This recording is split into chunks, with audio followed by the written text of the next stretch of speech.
Una vez más, buen día, hermanos y hermanas. Nos volvemos a encontrar, nos volvemos a ver en su canal, el Máster Adalid, que simplemente quiere compartir con ustedes principios en esta primera parte, en esta primera temática, principios, herramientas para entender, para comprender mejor las Sagradas Escrituras.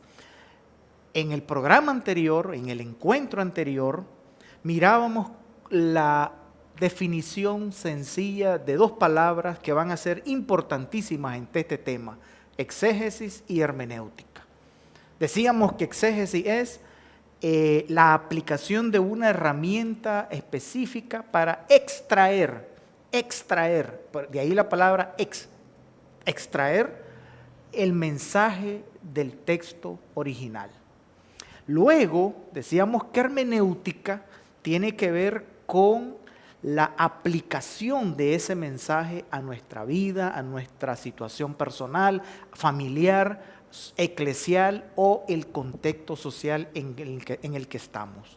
Y que la relación era que en todo sermón o en todo estudio bíblico, lo primero debe ser es esforzarnos por hacer primero una exégesis, o sea, una explicación del sentido original del texto, y en segundo lugar, una hermenéutica, o sea, una aplicación. En la práctica, decíamos, lo que se ha dado es que pasamos los predicadores, las predicadoras, los maestros y las maestras, pasamos de la lectura del texto a la aplicación. Y precisamente queremos corregir, queremos decirles que hay un camino mejor para hacer ese recorrido bíblico. Hoy vamos a comenzar compartiendo con ustedes algunos principios, que el nombre técnico es principios hermenéuticos generales para leer la Biblia. Yo se los quiero decir de una manera más sencilla. Algunas pautas, algunas normitas pequeñas para que a la hora de interpretar la Biblia no nos perdamos, como dicen los chavalos y las chavalas del día de hoy. ¿Qué quiere decir esto de principios? O sea, lo que queremos es compartir algunas normas, algunas reglas que debemos de tomar en cuenta como marco general a la hora de aplicar nuestra exégesis. ¿Por qué comienzo por acá, hermanos y hermanas? Y tal vez alguien de ustedes estará diciendo, ¿y por qué el hermano Adalid no comenzó con la exégesis? ¿Por qué no comenzó enseñándonos el método histórico gramatical? ¿Por qué no comenzó enseñándonos un método específico para estudiar la Biblia? Porque, hermanos, cuando nosotros nos acercamos al texto bíblico, traemos lo que se dice un trasfondo, un background. Y ese background, ese trasfondo, a veces condiciona mi lectura de la Biblia. A veces determina mi lectura de la Biblia.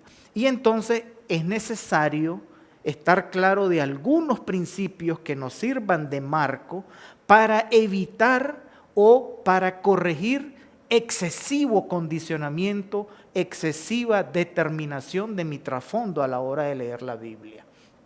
Voy a poner un ejemplo para que lo entendamos. Si yo si tuve una experiencia en mi infancia de maltrato, esa experiencia me marca, me dejó un sello, ¿verdad? Y entonces yo la puedo traer, cada que leo la Biblia, inconscientemente yo traigo esa marca.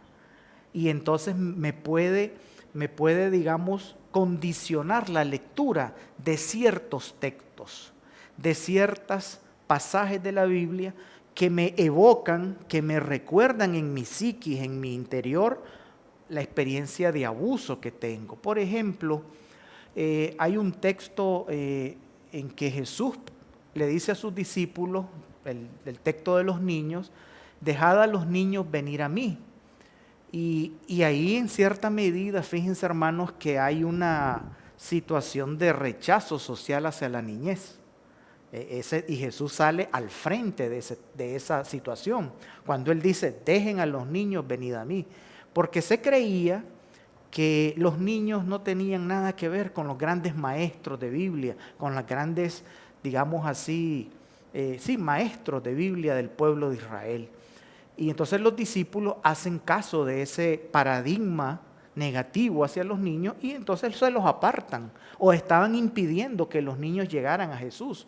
Y Jesús les da una regañadita bien suave, bien pastoral y les dice, no, dejen a los niños venir a mí. Entonces una persona que pueda tener un trasfondo de maltrato infantil, a lo mejor va a tergiversar. Puede. No estoy diciendo que 100% es así, pero por esa experiencia previa puede entonces malinterpretar ese texto.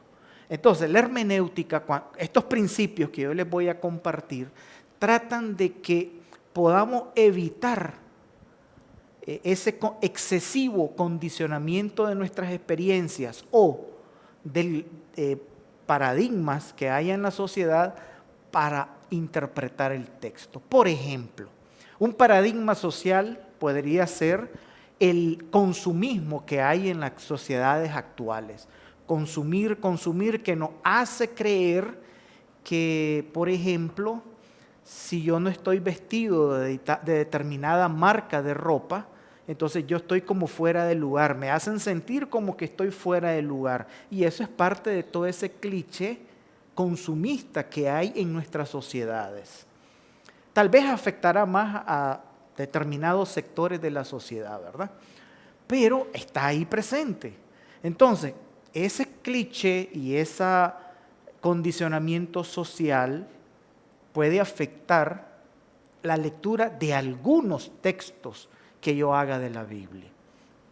El último ejemplo, una mujer, por ejemplo, una dama, una hermana que ha sufrido el trauma de una violación, de un maltrato físico en su hogar, puede leer un texto de determinada manera. Por ejemplo, cuando Judá trata de desechar a su nuera Tamar cuando se da cuenta que está embarazada. O, por ejemplo, cuando Abraham muy irresponsablemente acepta la sugerencia de Sara de correr a Agar con el niño todavía tierno en sus brazos, pero le dice, ella tiene que irse porque no puede estar con nuestro hijo, el hijo de la promesa. Y Abraham muy campantemente acepta semejante propuesta. Una persona que tiene un trasfondo así como lo decíamos, también puede sentirse maltratada. O, por ejemplo, cuando la violación de la hermana de Absalón por Adonías, su hermano, ¿verdad? Son textos que a veces, dependiendo de nuestro trasfondo, nos van a afectar de una manera u otra a la hora de interpretarlo. Entonces, esto de la interpretación o de los principios de interpretación, lo que quiere es como darnos un marco que nos ayude a filtrar esas cosas, que nos ayude a filtrarlas para evitar esas posibles, digamos, desviaciones en la interpretación. El primero que quiero compartir se llama se enuncia de esta manera. La Biblia es nuestra única y suprema norma de fe y conducta. Oiga bien, la Biblia es nuestra única y suprema norma de fe y conducta. Este principio o esta regla tiene que ver con el valor que los cristianos y las cristianas le damos a este libro sagrado que denominamos Biblia, que es la palabra de Dios escrita. Tiene un valor porque para nosotros es nuestra única y suprema norma de fe y conducta. Norma para lo que vamos a creer, es decir, de fe, de lo que vamos a confiar, de lo que vamos a creer. Y conducta, de lo que vamos a vivir, de lo que vamos a proceder a hacer. Pero ¿de dónde le viene esa importancia y ese valor a la Biblia? Ese valor y esa importancia le viene de que consideramos por un acto de fe, por un asentimiento de fe, de que es palabra de Dios la Biblia, de que ha sido inspirada, como les decíamos en el programa de la presentación de este canal, ha sido soplada, insuflada por la nariz, por el aliento de Dios, este libro. Ese valor de ser inspirado por Dios le da la autoridad a este libro de ser nuestra única y suprema norma de fe y conducta. De tal manera, hermanos y hermanas, que este principio me lleva a saber que cuando yo leo la Biblia, me encuentro con el Dios de la Biblia, con el Dios que inspiró la Biblia, con el Dios que inspiró este mensaje.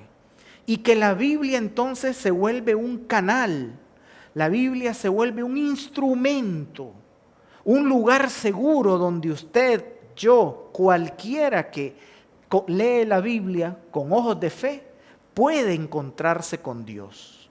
Ahora, ¿cuál es la importancia de este principio, hermano y hermana? Tenemos al alcance de nuestra mano y gratis encontrarnos con Dios. No tenemos que ir a Israel, no tenemos que ir a la China o a la Conchinchina y gastar al ir ahí para encontrarnos con Dios. Lo tenemos al alcance del escritorio de mi mesa de noche, lo tenemos al alcance de mi escritorio en mi oficina, lo tenemos al alcance de mi mano. Cuando leo la Biblia, yo tengo un encuentro con el Dios vivo que inspiró este libro. Yo tengo un encuentro con el Dios que habló en el pasado, pero que quiere seguir hablándome en el presente. El mismo Dios que habló a Abraham, a Moisés, a Jeremías, a Isaías, el mismo Dios que le habló a Pablo, a Pedro y a todos los apóstoles, y por supuesto que habló a través de Jesús, es el que yo puedo, con el que yo puedo conectarme cuando leo la Biblia. Por eso este principio es vital y tiene que ser, con ese teníamos que arrancar. La Biblia es nuestra única y suprema norma de fe y conducta, porque es palabra de Dios escrita, porque fue inspirada por Dios. Así que, hermanos y hermanas, este principio nos debe de motivar a leer la Biblia. No queremos tener un encuentro con Dios. No queremos platicar con Dios. No queremos conocer lo que Dios quiere de mí, de mi familia, de mi iglesia, de la visión que Él quiere para mí, de la sociedad. Pues aquí está.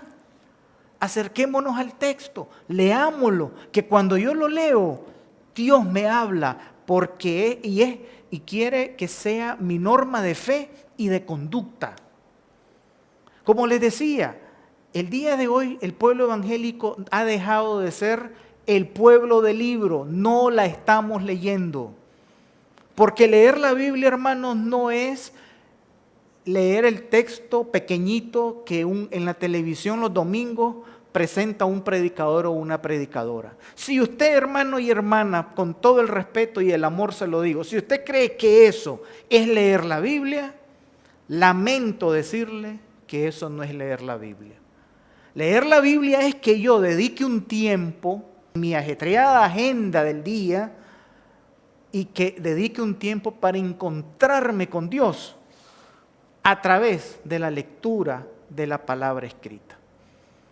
Porque es inspirada por Dios, es palabra de Dios para mí y se ha vuelto entonces en esa norma de fe y conducta para mí, para mi familia, para la iglesia y para el que quiera aceptarlo. Entonces, hermano, hermana, este principio tiene que ver con la motivación que me lleva a leer la Biblia. La leo porque es la palabra de Dios, porque es el lugar de encuentro con Dios en mi vida cotidiana. Leámosla. Le invito a que inicie esa aventura, no de textos aislados, de la palabra completa, de toda la palabra de Dios, diario, todos los días, a como comemos. Un mondonguito hoy, mañana una ensalada de de pollo, el día siguiente 2 nacatamales con cacao. O sea, todos los días comemos.